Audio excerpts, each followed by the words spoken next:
Assalamualaikum warahmatullahi wabarakatuh. Halo teman-teman semua, balik lagi sama aku. Dan kali ini aku akan kembali membahas tentang serial Bumi. Akhirnya ya, setelah beberapa bulan terbit juga nih kelanjutannya. Tapi sayangnya bukan novel Aldebaran 2 yang terbit ya, tapi novel lain. Apakah itu? Mari kita spill di video ini. Jadi sekitar tanggal 20 Mei kemarin, Bang Terry itu memposting sebuah cerpen. Judulnya itu Ulang Tahun Raib. Tapi fotonya itu adalah sampul sebuah buku. Judulnya itu adalah Hana Tarahata ya. Sebenarnya aku sempat mikir kalau itu sampul buku yang gimmick aja gitu loh, karena aku belum melihat sepilan-sepilan akan terbit serial Bumi yang baru gitu. Jadi kayak aku percaya nggak percaya, tapi ya udahlah baca aja gitu. Pas di bagian 9, aku baca di Instagram ya, jadi terpotong-potong gitu. Di bagian 9, di endingnya itu menceritakan bahwa mereka tuh sedang makan malam bersama di rumah Hana. Di situ ada Hana, Master B, dan 3 serangkai itu ya. Ada Ali, Raib, dan Sally, tapi masih ada 1 kursi kosong. Dan di situ diberi teka-teki lah, siapakah yang akan mengisi kursi kosong ini. Dan juga dikasih tahu bahwa besoknya tanggal 21 Mei itu akan PO novel ini, novel Hana Tarahata ini. Udah aku agak kayak sayang nggak ya gitu loh. Kadang-kadang kan Bang Terry suka kayak gitu ya. Tapi keesokan harinya pagi-pagi aku buka Instagram, ternyata bener teman-teman, PO. Bayangkan nggak ada pemanasannya sama sekali gitu loh. Aku pikir kayak gitu, tiba-tiba PO aja. Jadi ya udah, pesan aja gitu. PO ini berlangsung tanggal 21 Mei sampai 15 Juni ya. Nah, beberapa hari kemudian Bang Terry posting lagi kalau sebenarnya cerita Hana Tarahata ini sudah di-spill jauh-jauh hari waktu bulan Ramadan kemarin. Jadi kalau Bang Terry itu kan setiap bulan Ramadan ada cerpen sahur ya. Nah, sebenarnya cerita Hana ini sudah di-spill di cerpen sahur itu gitu. Di situ Bang Terry menulis bahwa 50% cerita dari novel baru ini ada di cerpen sahur itu.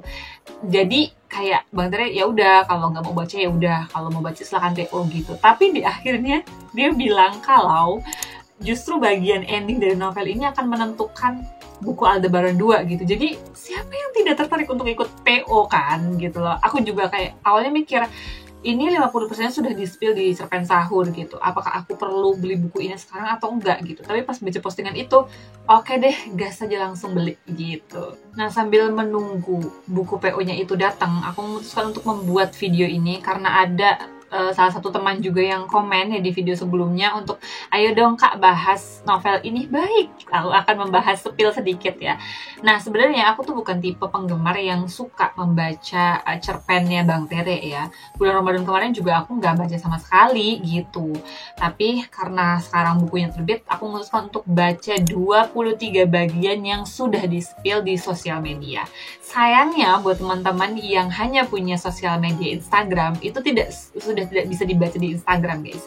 Sudah tidak ada bagian-bagian itu, cuma ada 1-2 bagian aja. Nah, aku baca fullnya itu di Facebook. Jadi aku scroll tuh postingan-postingan Bang Terry yang waktu bulan Ramadan, aku simpen semua, terus aku baca dan aku rangkum dan akan aku ceritakan di video ini sedikit ya. Jadi novel Hana Tarahata ini menceritakan seorang tokoh bernama Hana yang kita semua tahu, kita semua sudah bertemu Hana di novel, kalau nggak salah novel Bulan. Saat itu Ali, Raib, Sally, dan Ili sedang mengikuti festival bunga matahari di Klan Matahari. Dan kebetulan bunga matahari pertama mekar itu adanya di pekarangan rumah Hana. Di situ Hana mengorbankan lebah-lebah yang ia ternak untuk menyelamatkan sebuah kejadian yang nggak bisa aku ceritakan secara detail ya, karena itu nanti beda novel lagi yang dibahas kayak gitu. Nah, selain di novel Bulan itu, nama Hana ini juga muncul di novel Aldebaran 1 yang di video sebelumnya aku bahas. Di situ Hana mengikuti pertemuan yang isinya itu adalah petarung-petarung hebat.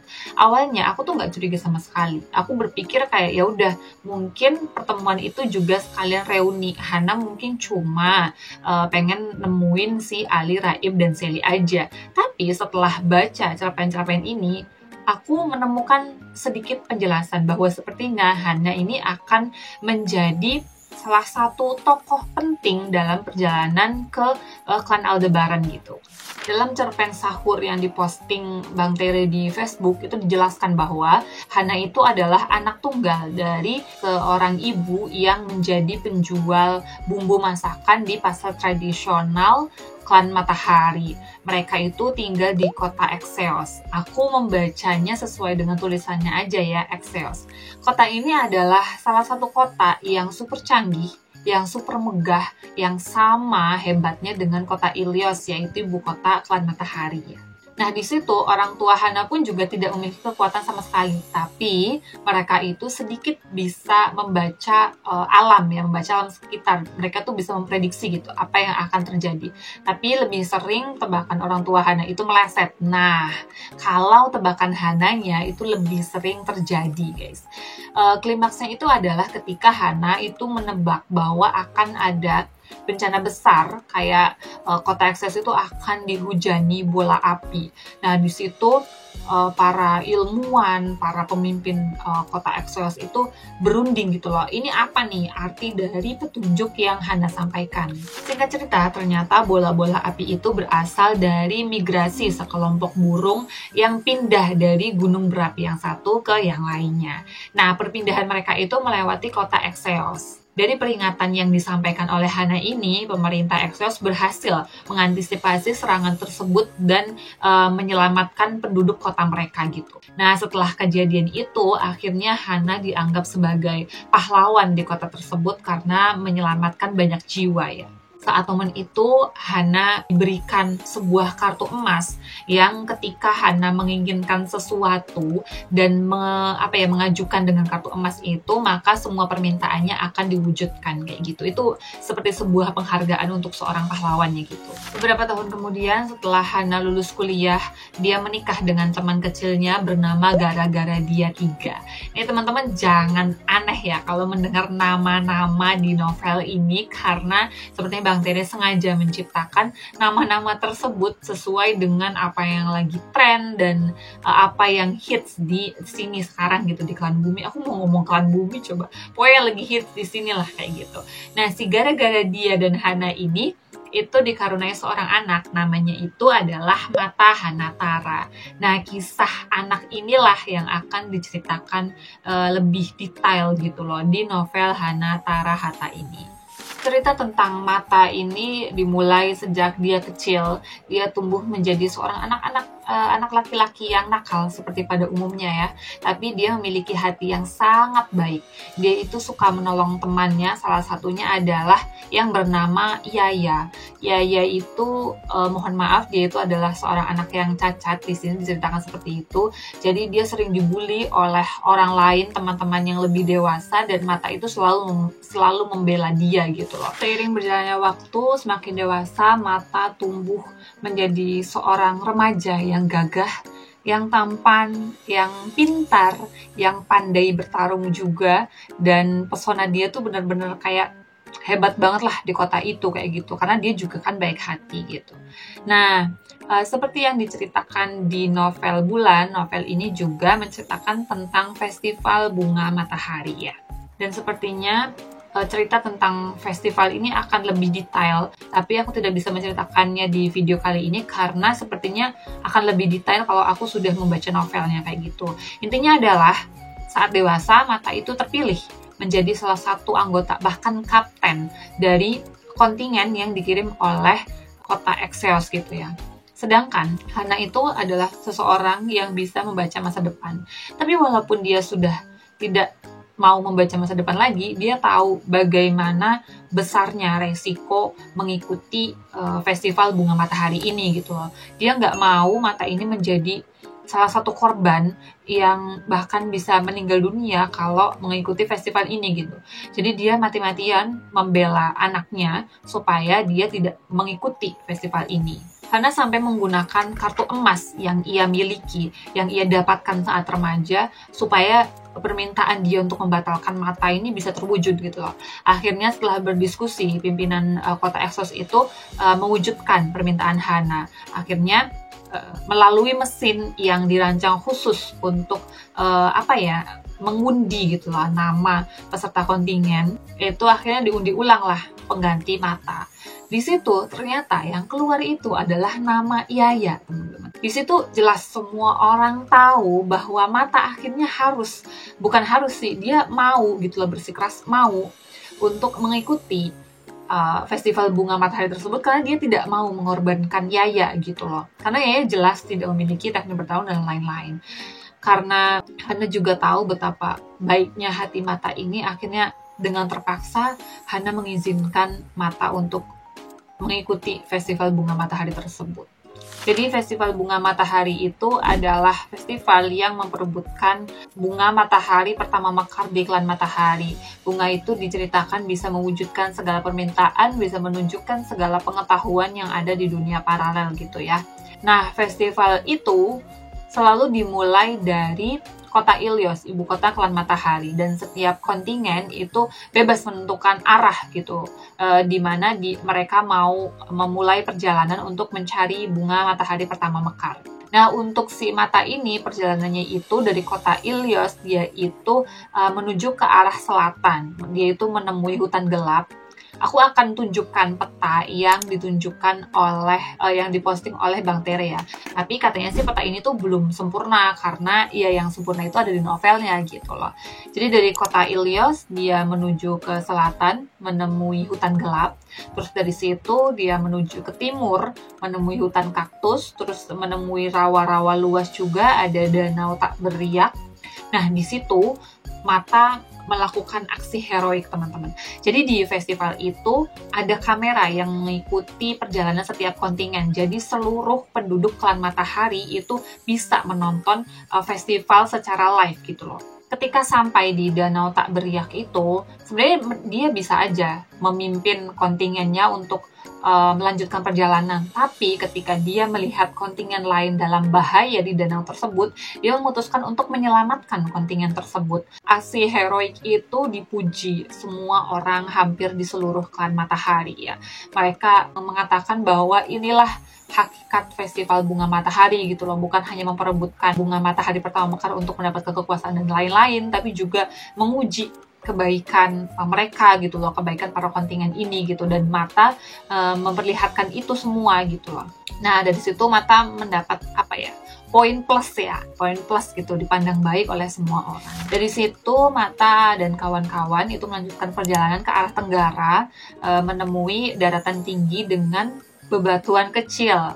Terus dia menemui salju juga. Nah, di situ sebuah kejadian terjadi. Jadi saljunya itu longsor, sengaja dilongsorkan ya oleh Vala dan teman-teman. Kalau kamu ingat, Vala itu adalah orang yang menjadi pimpinan klan Matahari di zamannya Raib ya. Nah, di situ Mata itu sebenarnya bisa selamat, tapi logistik mereka itu banyak yang terbuang gitu loh. Dari pegunungan salju itu Mata mendapat petunjuk untuk melanjutkan perjalanan ke arah barat. Dia menemui padang sabana coklat, kemudian gurun pasir yang namanya itu gurun berbintang tak terbilang.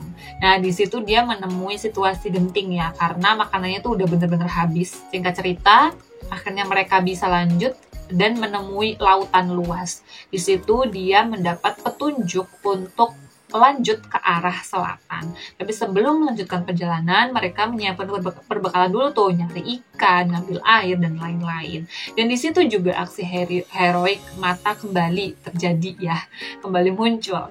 Mata itu menulis sebuah pesan untuk kontingen lain yang ada di belakang bahwa arah yang benar itu adalah ke selatan. Di situ juga dia menuai pujian lagi karena baik hati sekali gitu loh kan, memberikan petunjuk kepada pesaingnya gitu. Nah, dari arah selatan itu Mata menemui sebuah hutan, namanya itu adalah hutan bakau kering. Di situ Mata kembali menjadi pusat perhatian penduduk klan Matahari ya. Di situ Mata bertarung dengan seekor hewan dan Mata itu mengeluarkan sebuah tameng transparan, di mana itu adalah khas dari petarung klan bulan ya. Sebenarnya ada beberapa petarung klan matahari yang bisa mengeluarkan tameng, tapi menurut salah satu profesor di klan matahari minor, hanya Mata yang bisa membuat tameng transparan ala klan bulan yang dilapisi dengan petir biru ala petarung klan matahari. Disitulah Mata menjadi perbincangan lagi, dan sayangnya cerpen Sahur yang menceritakan tentang novel ini berakhir di situ teman-teman. Jadi meskipun di hutan bakau kering itu Mata berhasil mengalahkan hewan buas di situ, tapi kelanjutannya belum bisa aku ceritakan. Meskipun ending dari Festival Bunga Matahari itu sudah di-spill di novel Bulan ya, tapi aku juga udah kayak lupa inget gitu lah, aku nggak berani nyeritainnya gitu. Dan novelnya pun juga aku udah nggak ada di sini, ada di orang lain gitu, jadi aku nggak bisa baca ulang juga gitu. So buat teman-teman yang penasaran, tunggu aja video aku selanjutnya ya setelah novelnya datang, atau teman-teman bisa ikut PO dengan klik link di description box. Nanti aku sertakan link toko buku Terelia yang official ya, yang resmi. Ada link 1 buku, ada link yang 3 buku. 3 buku itu isinya 1 buku buku Hana ini, dan 2-nya itu bebas pilih gitu. Harganya pasti lebih murah karena di official store juga. Nah, sebelum mengakhiri video ini, ada beberapa hal yang membuat aku berpikir sepertinya Mata ini sebenarnya masih hidup. Yang pertama itu ketika Bang Tere cerita kalau saat Raib mengunjungi Hana di hari ulang tahunnya, ada 1 kursi kosong di meja makan. Sepertinya itu kursi untuk Mata, tapi itu dugaan aku aja ya teman-teman. Tapi dugaan aku juga ada dasarnya gitu loh. Di cerpen Sahur yang Bang Tere posting di Facebook Ramadan kemarin ya, itu tertulis seperti ini teman-teman. Kenapa Mata dibuat menjadi karakter yang hijau sekali? Simple, karena dia sudah mati. Enak memang bahas karakter yang sudah mati. Tapi, kan saat dia mati, dia adalah pemetik bunga matahari. Memang secara teoritis tetap ada kemungkinan. Kayak Ili kan, Ili juga kan yang memetik bunga matahari ternyata masih hidup tuh. Nah, tapi kematian Mata itu epik. Anak muda usia 20 tahun sendirian menghadapi semua kengerian di lorong-lorong gelap penjara bayangan di bawah bayangan. Mengorbankan hidupnya demi teman-temannya. Bahkan demi musuh-musuhnya agar pintu penjara itu tetap tertutup. Ada satu fakta yang menarik teman-teman. Kalian mau tahu siapa yang mengalahkan si tanpa mahkota pertama kali? Dia adalah Mata, putra dari Hana Tarhata, petarung dengan kode genetik unik yang aktif selama petualangan mencari bunga matahari. Kode genetik apa yang dimiliki Mata, kan penasaran kan? Terus satu-satunya kelemahan Mata hanyalah terlalu baik gitu. Itu tanda yang aku pikir Mata ini akan menjadi salah satu tokoh yang hidup lagi kayak Ili gitu loh. Terus ada satu hal lagi. Di akhir bagian-bagian akhir cerpen Sahur itu, Bang Tere juga nulis kayak gini ya. Inilah yang sejak dulu dia cita-citakan. Berpetualang melihat klan matahari. Besok lusa, semoga dia berkesempatan berpetualang di penjuru dunia paralel, mengunjungi klan-klan jauh, bertemu petarung hebat di luar sana. Salah satunya mungkin bertemu dengan seorang keturunan murni. Itu akan keren sekali. Nah, keturunan murni itu kan Raib ya. Aku tuh curiga gitu lah, apakah Mata hidup dan akan bertemu dengan Raib ketika berpetualang dengan menuju klan Aldebaran itu gitu loh. Ya intinya adalah kisah ini akan berlanjut di novel Hana Tarhata yang sedang PO ini. Mari kita tunggu novelnya sampai datang, dan insya Allah aku akan ceritakan juga di video selanjutnya secara lengkap. Oke? Terima kasih untuk teman-teman yang sudah menonton. Jangan lupa buat yang mau beli bukunya, silahkan ikut PO-nya dari sekarang supaya lebih cepat dapet juga. Nanti linknya aku taruh di description box. Buat teman-teman yang mungkin nonton video ini setelah masa PO-nya habis, jangan beli buku bajakan ya. bisa klik link di description box aku, itu adalah official store-nya Tetelie, jadi nggak akan bajakan dan harganya pasti lebih murah dari toko-toko buku yang lain. Nah, buat teman-teman yang sudah menonton sampai selesai, terima kasih banyak. Jangan lupa subscribe dan share juga. Bisa komen juga nih, rasa penasaran seperti apa yang kalian rasakan setelah nonton video ini atau baca cerpen sahurnya, teori-teori apa, dugaan-dugaan apa yang kalian pikirkan sejauh ini, bisa cerita yuk di kolom komentar, kita diskusi di sana. Terima kasih sekali lagi. Wassalamualaikum warahmatullahi wabarakatuh.